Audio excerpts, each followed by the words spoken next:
یہ جو میرا سوال حضرت یہ ایڈس سے متعلق ہے کہ اگر ایڈز ہو گیا ہے، کیونکہ ایڈز کی ہونے کی وجوہات بھی کئی ہوتی ہیں، تو ایڈز ہو گیا ہے تو اس سے شفا پانے کے لیے بھی کوئی وظیفہ ہو تو ارشاد فرما دے۔ واقعہ اس طرح آیا میرے پاس کہ ایک خاتون کی شادی ہوئی، شادی کے بعد شوہر ان کے پاکستان سے باہر چلے گئے۔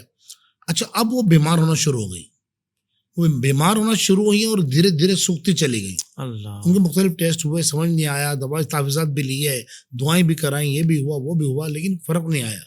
جب ٹیسٹ ہوئے ان کے مختلف ہوتے جب آخر میں ٹیسٹ کیا گیا، پتہ پڑا اس کو تو ایڈز ہے۔ اللہ، اب یہ لڑکی ہے نوجوان، کہیں نکلتی نہیں ہے، ماں باپ بولتے ہیں یہ بڑی پابردہ بچی ہے تو کوئی ایسا مسئلہ نہیں ہے، کوئی سرنج استعمال نہیں کی ہے، ہوا کیا ہے؟ جب تحقیق کی گئی تو پتہ پڑا اس کا شوہر بھی وہاں بیمار ہے جو پاکستان سے باہر گیا تھا، اس کو ٹیسٹ کیا گیا تو اس کو ایڈز تھا۔ اچھا، اس کی شادی کے بعد اس کی بیوی کو ہو گیا، اس سے لگ گیا ایڈز، اچھا، کہ وہ بھی بیمار رہا، باہر تھا تو پتہ نہیں پڑا کہ بیمار رہتا ہے، اس کو بیماریاں تھیں۔ اب اس کی تفتیش کی گئی تو انہوں نے کہا یہ تو ہمارا بچہ بہت نیک ہے، تو نمازی پرہیزی ہے، اور اس نے آج تک مطلب شراب اور دیگر گناہ تو بہت دور کی بات ہے، مطلب نارملی جو چھالیاں لوگ کھاتے ہیں وہ بھی نہیں کھاتا ہے، تو اتنا نیک ہے۔ پھر معلومات کی گئی تو پتہ لگا کہ اس نے کسی ہاسپٹل میں گیا اور اس کو بہت کڈنی میں تکلیف تھی، سرنج نہیں تھی، اور وہاں سرنج لگائی گئی، اور وہ سرنج ایسی تھی کہ جو ایڈز کے مریض کو یوز کی جا چکی تھی، اور اس کو منتقل ہو گیا۔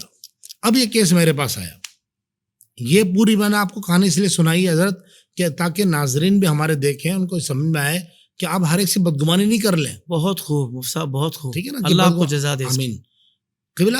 تو اب میں خود یہ زندگی میں پہلے مرتبہ تھا کہ مطلب کوئی اس طرح کا مریض آیا، اور پھر میں نے ان کو کہا کہ آپ ایک کام کریں، ہم نے اپنے استاد محترم سے رابطہ کیا قبلہ سے، اور میں نے ان کو کہا کہ آپ ایک کام کریں، انہوں نے کہا کہ آپ درود ابراہیمی پڑھیں۔ صحیح، کون سے درود ابراہیمی؟ جو نماز میں پڑھا جاتا ہے، اللہم صلی علی محمد کما صلیت، پورا دونوں درود ابراہیمی۔ یہ کیا کرنا ہے؟ اس کو 101 مرتبہ پڑھنا شروع کر دیں، 101 مرتبہ ہر نماز کے بعد پابندی سے پڑھیں۔ قبلہ ایک ہفتے بعد ان کا فون آیا اور انہوں نے کہا اس بچی کی ساری رپورٹ کلیئر ہو گئی ہے۔ الحمدللہ، واہ واہ واہ واہ قبلہ یہ تو سائنس سے نہیں پہنچی نا وہاں تک، کیا کہنے ہیں، یعنی ہمارے آقا نے 1400 سال پہلے ہمیں عطا فرما دیا۔ واہ واہ، درود ابراہیمی حدیث میں آیا نا، بخاری مسلم کی حدیث ہے۔ سبحان اللہ، تو مجھے وہ اندازہ ہوا کہ یہ مہلک اور لا علاج امراض میں جو مبتلا ہو جاتے ہیں ان کے لیے بہترین وظیفہ درود ابراہیمی ہے۔ واہ واہ، ہر نماز کے بعد 101 مرتبہ یہ دونوں پہلے والا پڑھیں گے، پھر دوسرے والا یہ ایک کہلائے گا، صحیح، یہ دونوں پڑھیں، پانی میں دم کر کے پئیں۔ مریض نہیں پڑھ سکتا، اس کی کنڈیشن سیریس ہے، تو آپ اس کو پانی میں دم کر کے پلا دیں۔